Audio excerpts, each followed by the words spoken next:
अस्सलाम वालेकुम एवरीवन, कैसे हैं आप लोग। मेरा नाम रमीज अहमद है। आज माइक्रो इकोनॉमिक्स का डिमांड चैप्टर करेंगे। इसमें हम डिमांड देखेंगे। लॉ ऑफ डिमांड 3 फैक्टर्स आ जाते हैं। Substitution effect, income effect, law of diminishing marginal utility, shift in demand and it's 5 reasons. Demand, the first thing we need to understand about demand is the law of demand. Demand को समझने के लिए हमें पहले ये समझना होगा कि लॉ ऑफ डिमांड होता क्या है। इनके बीच में इनवर्स रिलेशनशिप होती है प्राइस और क्वांटिटी की। कहने का मतलब है कि अगर जहाँ पे प्राइस गिरती है तो साथ साथ डिमांड जो है इंक्रीज हो जाती है। कोई भी प्रोडक्ट है मार्केट में, अगर उसकी कीमत 100 रुपये है या 200 रुपये है या 300 रुपये है, तो देखा जाए अगर उसकी कीमत महंगी आ रही है, मतलब मार्केट में कोई भी चीज़ है जिसकी प्राइस अगर ज़्यादा है, 100 रुपये या 200 रुपये है, तो लोग उसे कम खरीदेंगे। मीन्स के उसकी क्वांटिटी की जो डिमांड होगी बनिस्बत प्राइस के कम होगी। और अगर उसी चीज की कीमत कम होती है, जैसे 150 हो गई, 120 हो गई, उसकी डिमांड जो है साथ साथ इंक्रीज हो जाती है। तो ये इनका उल्टा रिलेशनशिप होता है। जहाँ पे प्राइस कम होती है वहाँ पे क्वांटिटी की डिमांड ज़्यादा होती है, और जहाँ पे अगर प्राइस ज़्यादा होती है तो वहाँ पे क्वांटिटी की डिमांड कम होती है। डेफिनेशन देखते हैं। It is the different quantities of good that consumers are willing and able to buy at varying prices. जहाँ पे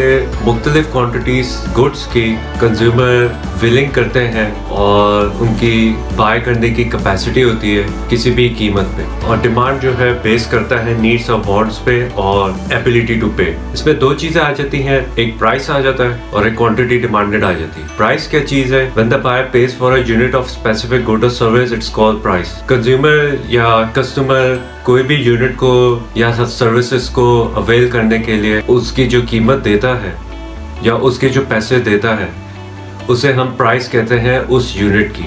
आप कोई भी मार्केट में शर्ट लेने जाते हैं या कोट लेने जाते हैं, जो उसके ऊपर उसकी कीमत लिखी होती है और जो कस्टमर पे करना चाह रहा होता है, वो प्राइस कहलाती है। Quantity demanded, the total number of units purchase at a price is called quantity demanded. Quantity demanded क्या चीज है? टोटल नंबर ऑफ यूनिट्स जो आपने खरीदे होते हैं उस कीमत पे, उसे हम क्वांटिटी डिमांडेड कहते हैं। कंज्यूमर जो है वो नीड और वांट को अलग अलग तरीके से देखता है, तो डिफरेंशिएट कर सकता है कि उसे क्या चीज़ चाहिए और उसकी क्या ज़रूरत है। लेकिन अगर आप इकोनॉमिक्स के पॉइंट ऑफ व्यू से देखें तो वो इन दोनों को एक ही चीज़ समझते हैं। मतलब अगर डिमांड जो है ये बेस करता है आपकी एबिलिटी पे करने की। मतलब कोई भी कस्टमर है, अगर वो चीज़ किसी दुकान पे देख रहा है तो इसका मतलब ये नहीं है कि वो उसकी डिमांड कर रहा है या ख्वाहिशात है उसकी उस चीज़ को लेने के लिए।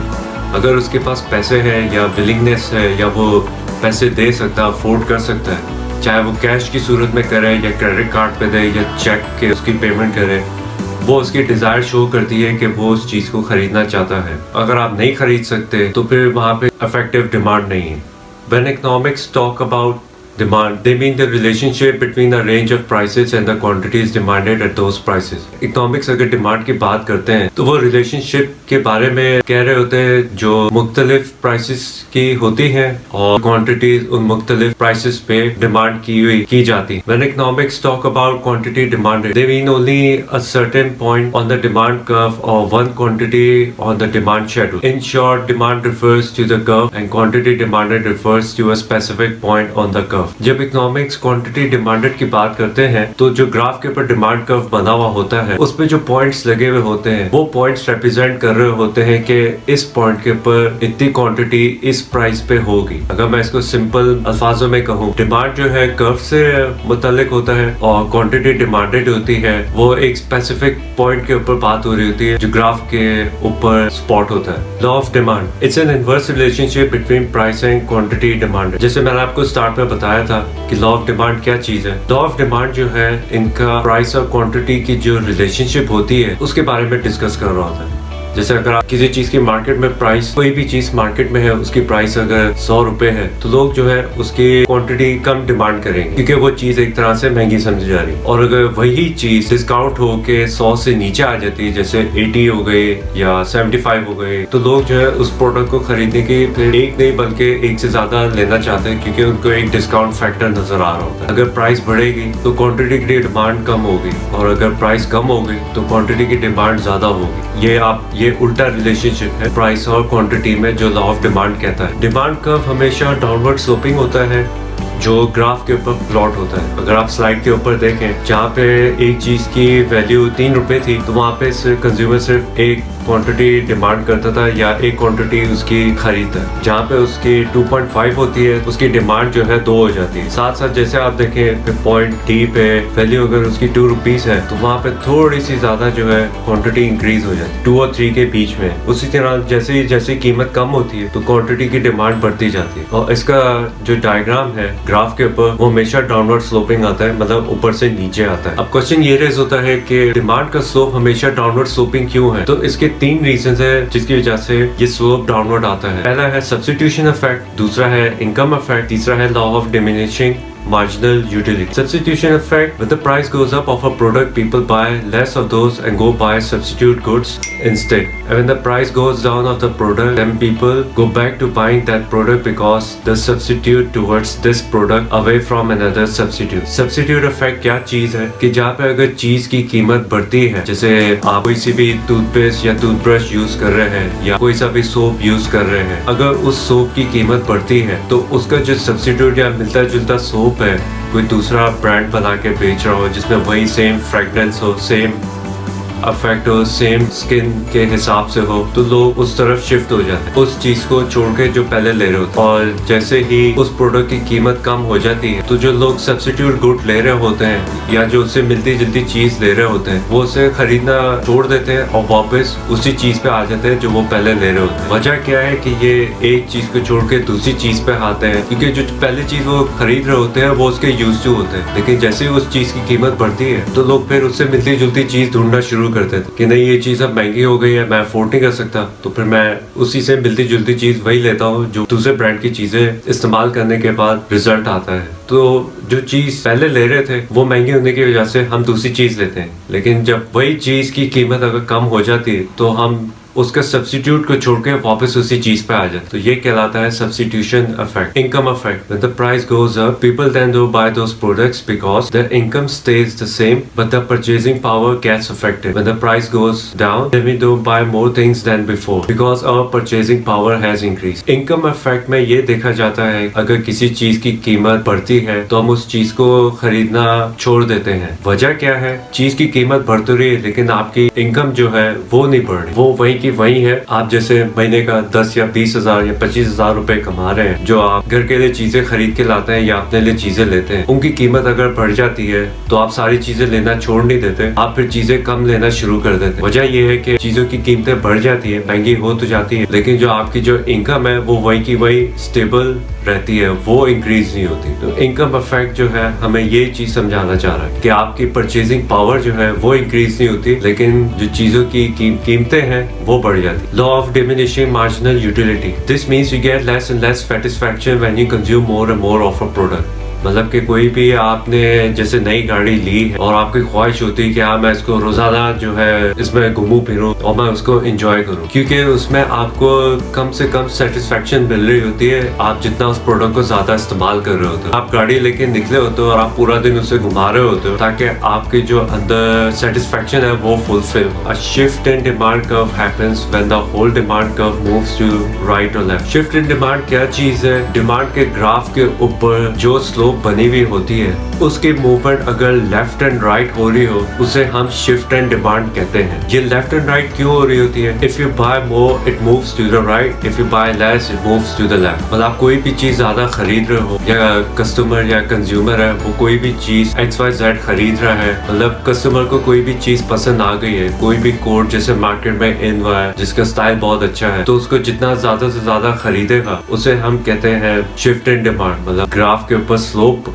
बना हुआ है डिमांड का, वो राइट की तरफ शिफ्ट होगा। लेकिन वही कोड अगर बिल्कुल ही 2-3 महीने से एक ही स्टाइल में चलता हुआ आ रहा है किसी भी ब्रांड का, और आप देख रहे हो क्या इन्होंने वही सेम कलर जो है बार बार लॉन्च कर रहा है, वही सेम डिजाइन, उसमें कोई चेंजेस ला नहीं रहे, तो जो डिमांड पे जो स्लोप बना हुआ है वो लेफ्ट की तरफ शिफ्ट होना शुरू हो जाए। अब इसमें एक क्वेश्चन आ जाता है क्या हो अगर उस प्रोडक्ट की प्राइस इंक्रीज होती है? तो आप सोचोगे यार नहीं ये वजह है जिसकी वजह से जो है उसकी प्रोडक्ट की प्राइसेस या कीमत ऊपर हो रही है, तो हम जो है कर्व को राइट या लेफ्ट की तरफ मूव करेंगे। ये चीज आपको समझने की जरूरत है। प्राइस में चेंजेस नहीं आ रही है शिफ्ट इन डिमांड के अंदर। अगर डिमांड के अंदर अगर किसी भी प्रोडक्ट की प्राइस में चेंजेस आती है तो डिमांड के ग्राफ में जो स्लोप बना हुआ है वो शिफ्ट इन लेफ्ट राइट नहीं होगा, बल्कि उसमें मूवमेंट होती है अप एंड डाउन की तरफ। ये फर्क है जो हमें समझना चाहिए, क्योंकि हम कभी कभार कंफ्यूज हो जाते हैं कॉन्सेप्ट को क्लियर करने में। शिफ्ट इन डिमांड उस वक्त होती है प्राइसेस फिक्स हो, बाकी दूसरी चीजें उनमें चेंजेस आ रही हो, जो मैंने पीछे 3 फैक्टर्स आपको बताए थे। शिफ्ट में जो है हमेशा प्राइस कांस्टेंट रहती है, जहाँ पे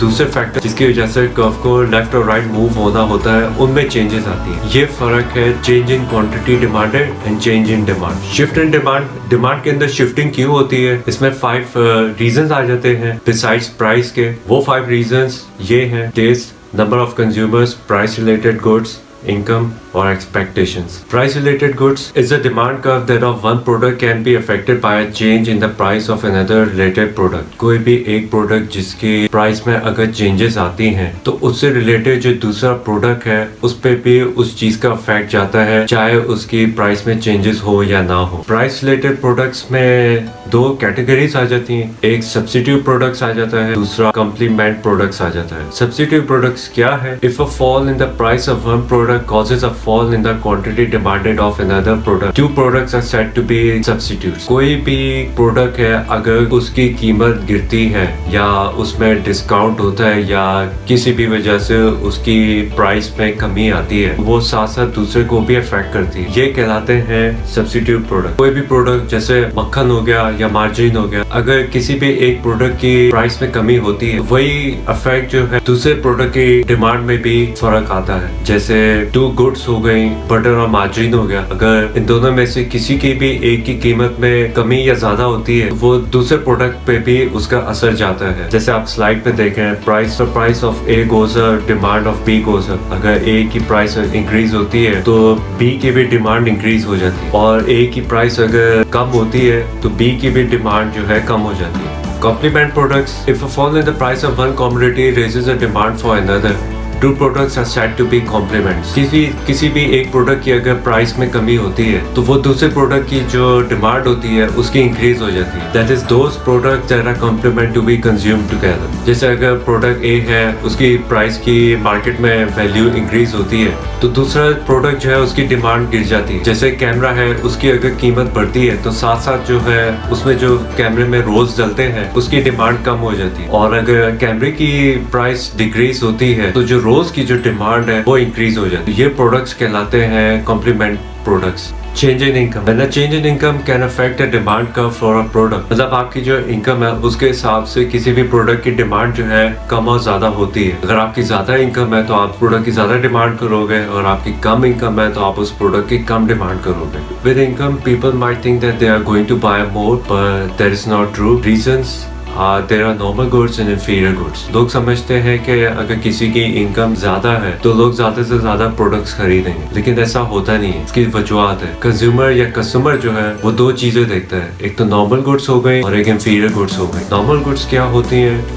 A product for which other things being equal, an increase in income leads to an increase in demand. मतलब प्रोडक्ट कोई भी प्रोडक्ट हो, कस्टमर है जो उसे खरीदता है, अगर उसकी इनकम इंक्रीज होगी तो वो उस चीज को और खरीदे। मीन्स अगर आपकी इनकम इंक्रीज होती है तो आप उस चीज की डिमांड ज्यादा करते हो। क्या अगर ज्यादा इनकम है तो आप वीक में 1 दफा नहीं 2 दफा रेस्टोरेंट पे जाके खाना खाओ, और अगर आपकी इनकम डिक्रीज होती है या कम होती तो आप नॉर्मल गुड की जो आपकी डिमांड होती है आप उसको फिर आप कम करोगे। मतलब जहाँ पे आप 2 दफा रेस्टोरेंट में खाना खाने जाते थे, आप वीकली बेसिस पे जाओगे या हफ्ते में 1 दफा जाओगे। Inferior goods, a product for which demand curve can be affected if an increase in income leads to a decrease in demand. कोई भी इंफीरियर प्रोडक्ट जिसकी डिमांड में फर्क आता है या डिक्रीज होती है अगर आपकी इनकम में इंक्रीज हो। जैसे आजकल घरों में LED कलर्ड स्क्रीन चल रही होती है, क्योंकि वो नॉर्मल गुड भी है और कोई जो है वो अफोर्ड नहीं कर सकता, वो अपनी इनकम के हिसाब से ब्लैक एंड व्हाइट टीवी लेगा। तो black and white TV comparatively colour TV से जो है इंफीरियर गुड कहलाएगी, क्योंकि ब्लैक एंड व्हाइट टीवी अब कोई खरीदता नहीं है, ना वो कंज्यूमर जो है या कस्टमर जो है उसकी डिमांड करते हैं। तो ये एक एग्जांपल हम ले सकते हैं ब्लैक एंड व्हाइट टेलीविजन की इंफीरियर गुड्स के अंदर। आज हमने कवर किया है demand, law of demand, 3 factors आ गए, substitution effect, income effect, law of diminishing marginal utility, shift in demand and it's 5 reasons. Video आपको पसंद आई तो लाइक कीजिएगा, कमेंट कीजिएगा, चैनल पे मेरे सब्सक्राइब करना ना भूलिएगा। Thank you.